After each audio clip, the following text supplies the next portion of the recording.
Mi koji volimo biljke i čiji su one svakodnevni dio života, rijetko mirujemo.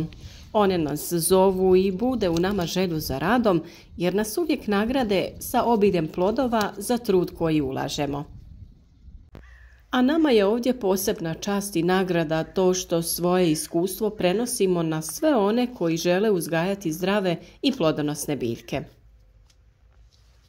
Ujutro uz kafu ili čaj malo se družite sa nama, isplanirate poslove u vrtu i krenete sa obavezama. Pišite nam u komentarima vaše planove kao da smo tu sa vama, pa ćemo na taj način razmijeniti ideje i iskustva. Za vas smo pripremili i objavili detaljan kalendar radova kako nikada ne bi imali nedoumice šta i kada odraditi. Ali kao što smo u tom videu i rekli i najavili, idemo i redom mjesec po mjesec, pa je tako na redu i prvi mjesec u godini, januar. Januar je vrijeme kada imamo različite vremenske uslove. Može biti ekstremno hladno, može biti iznenađujuće toplo za ovo doba godine. A za uzgoj biljaka u ovom periodu najgore su velike oscilacije u temperaturi. Upravo takvi uslovi najviše štete biljkama i njihovom daljnjem razvoju. Ukoliko želimo uzgojiti biljke za rani uzgoj, moramo im osigurati i određene uslove. To možemo uraditi u nekom prostoru u kući, u plasteniku ili stakleniku. Imamo nekoliko vrsta sjemena, ono koje klija na nižim temperaturama i ono kojima su potrebne više temperature. Također, određene vrste sjemena traže mrak, to jeste da ih se pokrije sa dobrim slojem zemlje, dok se druge može jednostavno posuti po zemlji i samo zaliti. Kako bi imali rane usjeve, sada je pravo vrijeme da se posiju određene kulture. Naravno, ukoliko sijete za sebe i vlastitu upotrebu, tada uvijek preporučujemo nekoliko ciklusa sjetve, kako ne bi u jednom trenu imali veliku količinu iste vrste povrća. Tada se uvijek javi i problem skladištenja i toga što ne konzumirate svježe ubrane plodove, nego to se mora preraditi ili zamrznuti. Sa ranom sjetvom dobivamo presadnice koje će ranije doći na red za konzumaciju i isto tako kasnijom sjetvom ćemo te biljke imati kroz cijelu sezonu. Velik je izbor biljaka koje možete uzgajati iz presadnica, a koje se mogu uzgajati kao rani usjevi.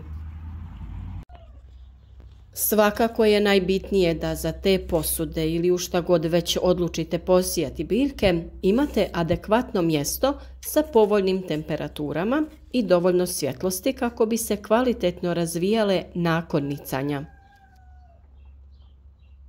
Ukoliko je to mjesto mračno, neće lijepo napredovati biljke. Ukoliko je svjetlo sa samo jedne strane, redovno okrećite posude sa presadnicama kako ne bi došlo do izduživanja biljaka. Takve biljke su slabe i osjetljive i neće dobro napredovati. Sve biljne vrste možemo podijeliti prema zahtjevu sjemena za toplinom. Na primjer, bob, grašak i zelena salata su vrste koje klijaju u hladnijem zemljištu, a sa druge strane paprici, paradajzu i bosiljku odgovaraju topliji uslovi. Kukuruz, soja, suncokret su prema zahtjevima za toplinom između ove dvije grupe povrća.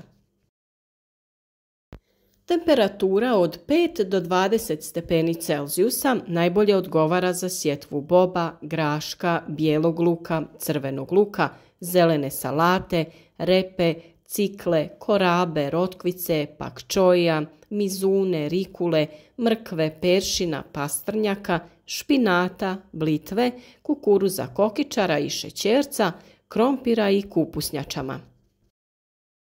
Važno je i napomenuti da kupusnjače, krompir i repa se siju u nešto hladniju zemlju, ali kada niknu kao biljke, bolje rastu na višim temperaturama. Kulture koje vole toplo zemljište, zagrijano na 20 do 30 stepeni, su paprika, paradajz, patliđan, krastavac, grah, mahune, tikvice, tikve, kadulja, dinja, korijander, kopar i još mnoštvo drugih biljaka. Sa njima ćemo pričekati još mjesec dana jer i kao presadnice traže toplotu i vremenske uslove kada više nema prijetnje od mraza. Zato sada krećemo sa pripremom presadnica, graška, boba, špinata, blitve, salate, cikle, korijenastog povrća, kupusnjača i sličnih, kako bi ih imali za rani uzgoj. Također napominjem da je dobro da to budu manje količine, kako bi u narednom mjesecu odradili još jedan ciklus za malo kasniju berbu i produžetak uzgojne sezone određenih biljaka. Ako vas već sada zanima postupak provjere klijavosti sjemena i naklijavanje istog prije same sjetve, u opisu videa ćemo staviti sve linkove kako bi se lakše snalazili.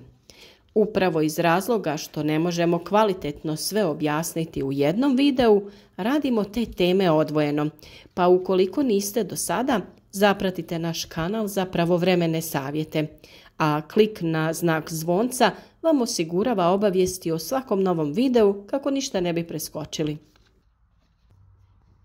Ukoliko je tlo pristupačno što se tiče njegove teksture, to jest nije prekriveno snijegom, nije zaleđeno, mokro ili blatno, sada možete odraditi sadnju luka, to jest crvenog i bijelog luka te poriluka. Za ranu sadnju krompira potrebno je krenuti sa procesom naklijavanja kako bi razvoj gomolja u tlu bio što brži i uspješniji. Naklijale krtole imaju čitav niz prednosti u odnosu na krtole koje nisu prošle taj proces naklijavanja. Tako se primjerice dobivaju upravo krtole čija je klijavost 100%. Krompir niče ranije, a nakon nicanja dolazi odmah do ukorjenjavanja i bržeg rasta koji je ujednačen. O toj temi imate poseban video, čiji link će također biti u opisu ovog videa. Također za sve one koje zanima ta tema, priložiti ćemo i link za video o upotrebi pepela prilikom sadnje krompira. Pepeo ima izvanredan utjecaj na razvoj gomolja i količinu te kvalitetu plodova, pa vrijedi poslušati. Sada je i vrijeme da krenete sa pripremom presadnica batata. Potrebno je osigurati posudu sa zemljom, prostor sa potrebnom temperaturom i adekvatnom svjetlosti kako bi se lijepo razvijale presadnice. Postupak je vrlo jednostavan. Stavljate batat na zemlju do pola njegove veličine i redovno ga prskate sa vodom. On će pustiti stabljike koje će pored razviti korijen i njih ćete koristiti kao presadnice. O tome također imate detaljan video čiji link stavljamo ispod videa. Sada je dobro vrijeme i za pripremu tla u bašti ili vrtu, dodavanje stajnjaka, humusa, glistinca te prekrivanje malčem osigurati će dobro raspoređivanje hranjiva u tlu kako bi bilo spremno za sjetvu i sadnju presadnica kada za to dođe vrijeme.